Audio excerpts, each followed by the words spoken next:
दोस्तों आप सभी को पता है कि आपका एग्जाम जो है वो अब कब है 11 को है। ऑलरेडी देखो, आप लोग बोलते हो सर आपने क्या हेल्प करी।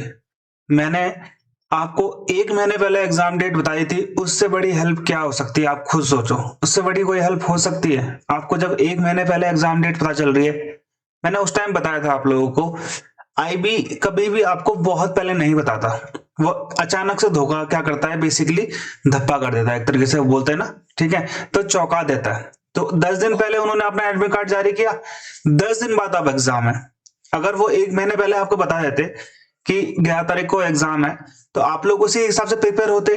लेकिन मैंने आपको बता दिया था, ओके, बट वो मानना या नहीं मानना आपके ऊपर है। दूसरी चीज, यहाँ पे हम लोग आज से फ्रेश स्टार्ट करेंगे। जितनी भी लाइव क्लासेस हो गई अब, ठीक है। यहाँ पे ना आपका अब यहाँ पे जो रिवीजन बैच है वो स्टार्ट हो जाएगा, ठीक है, आज से ही। जिसने अभी तक, मतलब मैं ये बोल रहा हूँ कि तैयारी शुरू भी नहीं करी है ना, या फिर उसको थोड़ा कंफ्यूजन है, वो सच में उसको हेल्प होगी कैसे एग्जाम शुरू करना है। मॉक टेस्ट सॉल्व, जो मेरा मॉक टेस्ट है, हम उसको सॉल्व क्या मैं आपको बताऊंगा कैसे सॉल्व करना है। मंथली चीट शीट मैं आपको दिखा देता हूँ, ये रही आपकी मंथली चीट शीट। इसको ना आपने ऐसे सॉल्व करना होता है, ये दिख रहा है आपको यहाँ पे, ये ऐसे सॉल्व करते हैं हम लोग। ये चीट शीट होती है, ये होते हैं लॉन्ग आंसर क्वेश्चन, एलएक्यूज बोलते हैं इसको, ठीक है। ये क्वेश्चंस है, ठीक है, ये क्वेश्चंस है, 20 क्वेश्चंस होते हैं हर महीने के, ठीक है। इसके आंसर इसके नीचे होते हैं, आपको चेक करना है, आपको लिखना है। अब जब मैं आपको ये पढ़ाऊंगा ना, यहाँ पे मैंने आपको ये बताया इंपॉर्टेंट लॉन्ग आंसर, यहाँ पर मैं इसमें से भी इंपॉर्टेंट आपको 5 या 6 क्वेश्चन दूंगा, वो आपने सॉल्व करना है। एटलीस्ट उतना ही, उतना तो आपको करना पड़ेगा, उतना आप नहीं करते तो फिर दिक्कत हो जाएगी। दूसरी चीज यहाँ पे, ये जो आपका मॉक टेस्ट है इसे आपने सॉल्व करना है। 10 मॉक टेस्ट, 10 के 10 अभी आप सॉल्व कर भी नहीं पाओगे, आप 5 भी कर लो तो भी आपके लिए बहुत है, बहुत है। एटलीस्ट आपको 5 करने से क्या होगा, आप टाइम मैनेजमेंट सीख जाओगे भाई। टाइम मैनेजमेंट बहुत इंपॉर्टेंट है, वहां पे घड़ी नहीं ले जाने देंगे आपको। तो ये चीज आप याद रखो कि आपके पास घड़ी नहीं है, आपको टाइम कैसे मैनेज करना है वो मैं आपको यहाँ पे बता दूंगा, ठीक है, कि क्या इंपॉर्टेंट है। अब मैं आपको यहाँ पे एक इंपॉर्टेंट चीज बताता हूँ, ये 5 ऐसे है, ओके। ये फाइल मैं आपको टेलीग्राम चैनल में अभी दे देता हूँ, आप जाके इसको एक्सेस कर सकते हो, और नीचे लिंक है आपको मिल जाएगा। ये वाले 5 इंपॉर्टेंट टॉपिक्स हैं। पहला है El Nino, global warming and climate change. अब मैंने जो यहाँ पे टॉपिक लिखा है, इसका मतलब ये नहीं है कि वहां पे सेम यही टॉपिक आएगा भाई। ग्लोबल वार्मिंग आए, क्लाइमेट चेंज आए, एल नीनो आए, आपका कंटेंट सेम रहेगा, थोड़ा बहुत आगे पीछे कर लेना आप लोग। मैं ये नहीं बोल रहा हूँ कि आप मतलब हर चीज में यही लिखो, जैसे the use of AI in internal security of India, इसका मतलब क्या है कि यही आएगा सेम टॉपिक? नहीं आएगा भाई। आपको यहां से उठाने हैं टॉपिक्स, आपको यहां से देखना है कि आपके लिए इजी क्या है, ओके। अब यहाँ पे देखो आप, जैसे ये है सबसे स्टैंडर्ड, जो कि मैंने अपने कोर्स को बच्चों को दिया है, स्टैंडर्ड कर इसे बोलता हूँ, स्टैंडर्ड इससे। देखो, AI, India's AI revolution, a road map to Viksit Bharat. ये इंपॉर्टेंट क्यों है? क्योंकि मैंने ये पीआईबी से निकाला है, आप लोग भी निकाल सकते हो। जाके गूगल में जाना, डायरेक्टली सर्च मार देना पीआईबी, आपको भी मिल जाएगा। ऐसा कुछ नहीं है कि सिर्फ मेरे पास है, मैंने भी पीआईबी से उठाया है। क्यों? क्योंकि पीआईबी एक वैलिड सोर्स है, ओके। यहाँ पे कुछ चीज अगर लिखी है, कोई गलत बोलता है तो आप उसे बता सकते हो कि भाई यहाँ पे इस दिन को यहाँ पे ये चीजें लिखी गई थी। देखो यहाँ पे लिख भी रखा है पब्लिश डेट। आप ये हाई कोर्ट का, सुप्रीम कोर्ट में भी इसका रेफरेंस दे सकते हो कल के दिन, ठीक है।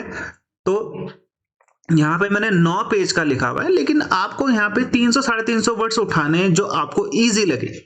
समझ में आ गया? ऑलरेडी मैंने क्लास में करा दिया। अब देखो यहाँ पे, ये है वुमेन एम्पावरमेंट का, जो मैं आप लोगों को बता रहा हूँ, है ना, ये है वुमेन एम्पावरमेंट का। यहाँ पर भी ना आपको कितने मिल जाएंगे? 9 पेज मिल जाएंगे। इस 9 पेज में आपने कम से कम 2 या 3 पेज ऐसे छाटने जो आपको इजी लग रहे हैं, जो आपको लिखना है। समझ में आ गया? ये भी मैंने पीआईबी से लिखा है, पीआईबी से लिया है, 6 मार्च 2025, ओके, 9:40 में ये अपलोड किया गया था। Ministry of women and child development, PIB की रिपोर्ट है ये सारे की सारी।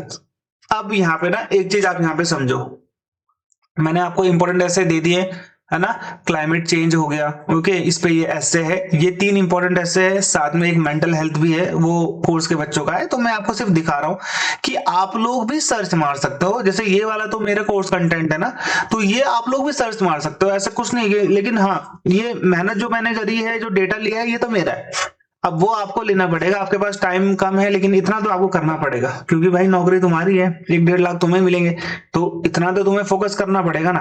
ठीक है, देखो यहाँ पे आप पीआईबी में सर्च मारो, आपको बहुत सारी न्यूज मिलेंगी एक टॉपिक से रिलेटेड, वहां से आप क्या करो, वहां से आप डेटा ले लो, डेटा ले लो और उन डेटा को एक पीडीएफ में आप मर्ज कर लो। इजी आपको, मतलब जितना मैं बोल रहा हूँ इतना इजी नहीं है, टाइम लग जाएगा आपको, बाकी आपकी मर्जी है। देखो अब मैं आपको यहाँ पे ऐसे टॉपिक बता देता हूँ।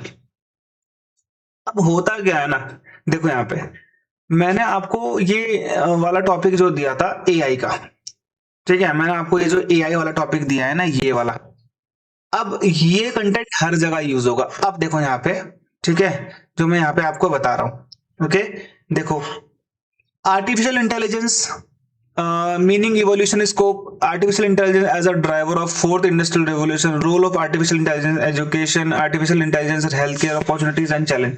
ये सारे जो टॉपिक्स है ना, ये जो सारे टॉपिक्स हैं, ये एआई के तो हैं, इसका मतलब ये नहीं है कि भाई आप इन सब में अलग अलग लिखोगे। देखो मेन फोकस क्या है, ठीक है, समझ समझ में आ गया। सबसे इंपॉर्टेंट क्या है कि आपका ये मेन टॉपिक है, ये सब टॉपिक है, ओके, आपने ज्यादातर मेनली इस पे फोकस करना है। तो जो आपको ये डेटा दिया जा रहा है ना, ये एआई रिवॉल्यूशन का, ये पूरा का पूरा आपका काम आएगा सारे के सारे इन सभी एसेस में।